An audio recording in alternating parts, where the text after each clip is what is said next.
Kabupaten Garut salah satu daerah di Provinsi Jawa Barat yang masih menyimpan keberagaman tradisi dan budaya.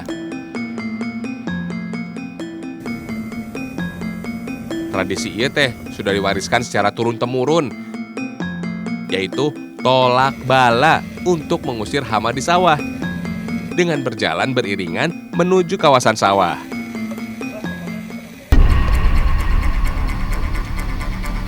Ritual ini dipimpin orang yang dituakan di sini. Biasanya dilakukan oleh satu keluarga yang memang ingin dilaksanakan ritual.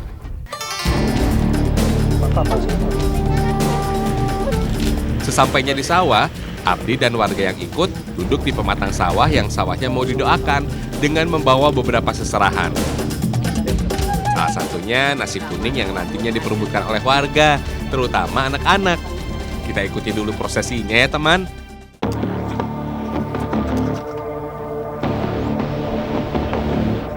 Menurut warga setempat, ritual ini diharapkan supaya padinya nanti jadi berkah dan hasil panennya melimpah.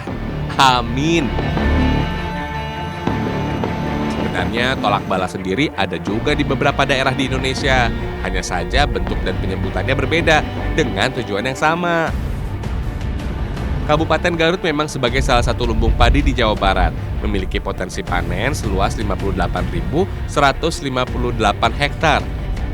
Tidak heran, di sini banyak warga yang menanam padi. Ternyata prosesinya memang cuma sebentar ya. Habis seneng pisan bisa tahu tradisi yang ada di Ranca Buaya. Setelah melakukan tradisi tolak bala, nasi ini akan direbut oleh anak-anak. Yang disebut adalah saung sanggari, di mana yang paling suka, ya paling duluan gitu.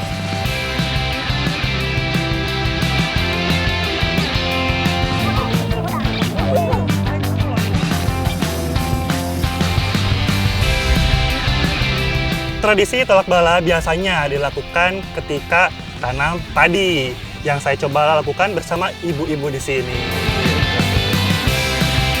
Lanjut, Bu.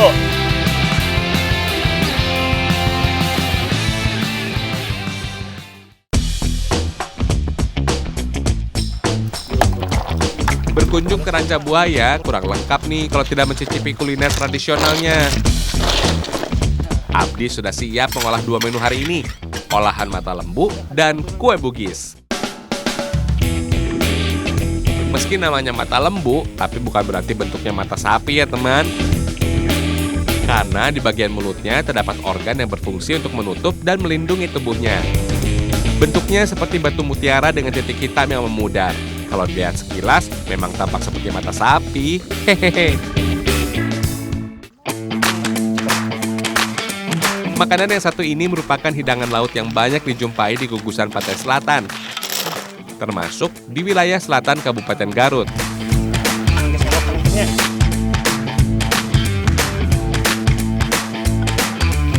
Mata lembu merupakan gastropoda laut yang serupa dengan keong batu laga. Bentuknya mirip dengan keong sawah.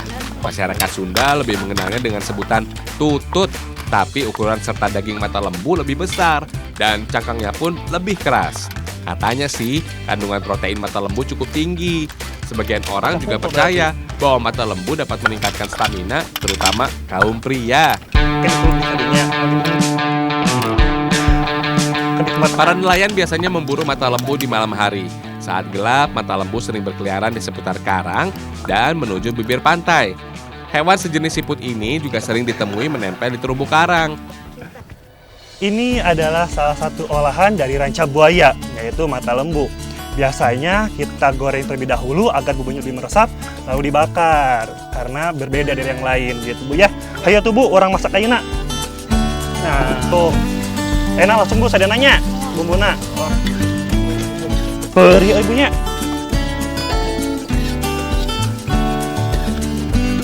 Sebenarnya olahan mata lembu bisa dikreasikan apa saja, tergantung selera. Kalau yang ini, mata lembu disajikan dengan saus yang resepnya sudah digunakan turun-temurun.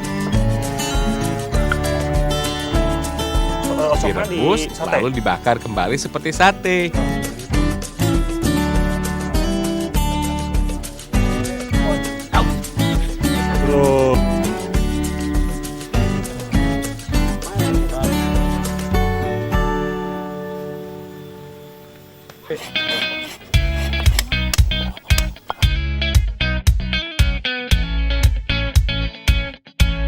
Kue Bugis salah satu kue basah tradisional yang merupakan jajanan pasar yang digemari banyak orang.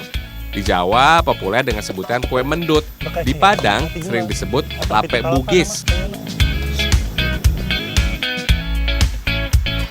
Namanya ukirannya begitu. Bagian isinya memiliki rasa manis karena terbuat dari unti atau campuran kelapa parut dan gula merah. Kue ini terbuat dari bahan dasar tepung ketan hitam atau putih, tergantung selera. Oh, itu adonannya pas beres. Adonan untuk isian kue ini harus dimasak dulu hingga matang.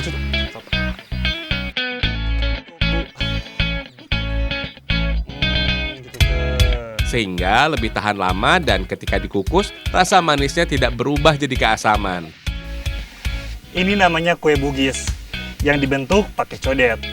Ini baru pertama kali saya membuat kue Bugis, makanya bentuknya aneh kayak gini. Ya Bu ya, tapi saya terus berusaha untuk membentuknya lagi. Lanjut Bu ah, curious punya.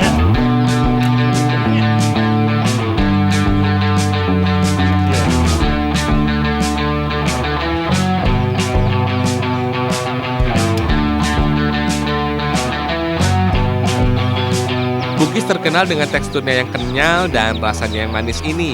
Biasanya disajikan saat acara-acara tertentu seperti hari lebaran, persiapan acara pernikahan, khitanan, syukuran, dan acara-acara lain yang dianggap cukup penting atau besar. Beberapa daerah Indonesia punya kue Bugis dengan nama yang beda-beda.